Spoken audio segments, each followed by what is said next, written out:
വൈകുന്നേരങ്ങളിൽ അമ്പലങ്ങളിൽ പോകുക എന്നുള്ളത് എന്നെ സംബന്ധിച്ചിടത്തോളം എനിക്ക് രാവിലത്തിനേക്കാട്ടും ഇഷ്ടമാണ് കേട്ടോ. അപ്പോഴാണ് ഒരു എക്സ്ട്രാ ഒരു മോർണിംഗിനെക്കാട്ടും പീസ്ഫുള്ളായിട്ട് എനിക്ക് പ്രത്യേകിച്ച് അമ്പലങ്ങളിൽ തോന്നാറ്. ഇന്ന് വൈകുന്നേരം പോകുന്നത് മലപ്പുറം ജില്ലയിലെ എൻ്റെ ജില്ലയിലെ ഗരുഡങ്കാവ് ക്ഷേത്രത്തിലാണ്. സർപ്പാന്തകനായ ഗരുഡന് വേണ്ടി ഒരു ക്ഷേത്രമാണത്. ക്ഷേത്രത്തിലേക്ക് നമ്മൾ ചെല്ലുമ്പോൾ തന്നെ ശ്രീകോവിലിൽ മഹാവിഷ്ണുവിൻ്റെ ദശാവതാരത്തിൽ രണ്ടാമത്തെ അവതാരമായ കൂർമാവതാരമാണ് പ്രതിഷ്ഠയായിട്ടുള്ളത്. ഇതിന് പുറകിലായിട്ടാണ് ഗരുഡൻ്റെ പ്രതിഷ്ഠ. കുട്ടിക്കാലം മുതലേ എത്ര അമ്പലങ്ങളിൽ പോയാലും ഇങ്ങനെ ഒരു വിരലിൽ എണ്ണാവുന്ന ചില അമ്പലങ്ങളുണ്ട് എനിക്കൊരു പ്രത്യേക ഇഷ്ടമാണ്. അതിലൊന്നാണ് ഗരുഡങ്കാവ് ക്ഷേത്രം. ഇവിടെ ദർശനം പടിഞ്ഞാറ് ഭാഗത്തോട്ടാണ്. ഭഗവതി, ശാസ്താവ്, ഭദ്രകാളി, ഗണപതി എന്നിവരാണ് ഇവിടുത്തെ ഉപദേവതകൾ. ശങ്കരനാരായണൻ്റെയും പ്രതിഷ്ഠ നമുക്ക് ഈ അമ്പലത്തിൽ കാണാൻ കഴിയും.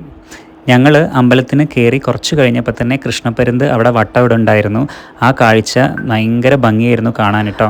അറിയാത്തവർക്കായിട്ട് കുറച്ച് ഇൻഫർമേഷനും കൂടി ഞാൻ പറയാം. ഇവിടെ ദർശനം നടത്തിയാൽ ത്വക്ക് രോഗങ്ങൾ, ചൊറി, ചരങ്ങ്, വായ്പുണ്ണ് തുടങ്ങിയ എല്ലാ രോഗങ്ങളും മാറുന്നു എന്നാണ് വിശ്വാസം.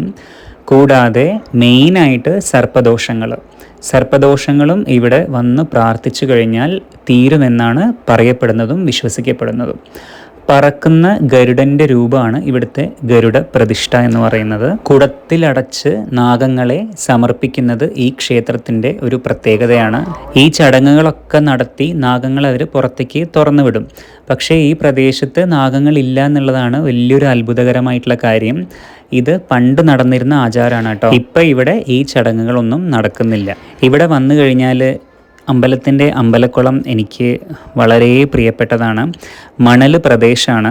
അപ്പോൾ ആ മണൽ പ്രദേശം എപ്പോഴും ഒരു ഇഷ്ടം എനിക്കെന്തോ മണ്ണിനെക്കാട്ടും കുറച്ചും കൂടി ഒരു ഇഷ്ടം കൂടുതലാണ്. നിലുവിന് പിന്നെ പറയണ്ടല്ലോ, എവിടെ ചെന്ന് കഴിഞ്ഞാലും നിലത്തിറങ്ങി പരതുക എന്നുള്ളതാണ് അവളുടെ ഒരു മെയിൻ ഡ്യൂട്ടി എന്ന് പറയുന്നത്. അപ്പോൾ അവൾക്കും ആ മണലും ആ ഒരു കുളവും ഒക്കെ ഭയങ്കര ഇഷ്ടമായി. ഈവനിങ് ആ ഒരു സൺസെറ്റ് സമയത്ത് നമ്മൾ ഇവിടെയൊക്കെ വന്ന് വിസിറ്റ് ചെയ്യുമ്പോൾ നമുക്ക് കിട്ടുന്ന ഒരു പീസ്ഫുൾനെസ് എന്ന് പറയുന്നത് പറഞ്ഞറിയിക്കാൻ പറ്റില്ല. അതുകൊണ്ട് തന്നെയാണ് ഞാൻ വീഡിയോൻ്റെ തുടക്കത്തിൽ പറഞ്ഞ പോലെ തന്നെ വൈകുന്നേരങ്ങൾ എപ്പോഴും അമ്പലങ്ങളെന്ന് പറയുന്ന ഒരു പ്രത്യേക എന്താ പറയുക ചൈതന്യം, നമുക്കൊരു പീസ്ഫുൾ, അത് മോർണിംഗിനെക്കാട്ടും എനിക്ക് കുറച്ചും കൂടി ഇതേപോലെ ഒരു തിരക്കും കൂടി ഇല്ലാണ്ടിരിക്കണേ. ഞങ്ങൾ പോയ സമയത്ത് ക്ഷേത്രത്തിൽ ആരും ഉണ്ടായിരുന്നില്ല, വളരെ 2-3 പേരേ ഉണ്ടായിരുന്നുള്ളൂ. അപ്പോൾ നമുക്ക് നല്ല പീസ്ഫുള്ളായിട്ട് തൊഴാനും അവിടെ ആസ്വദിക്കാനും എല്ലാം പറ്റും. അപ്പോൾ നല്ലൊരു ഈവനിങ് ആയിരുന്നു.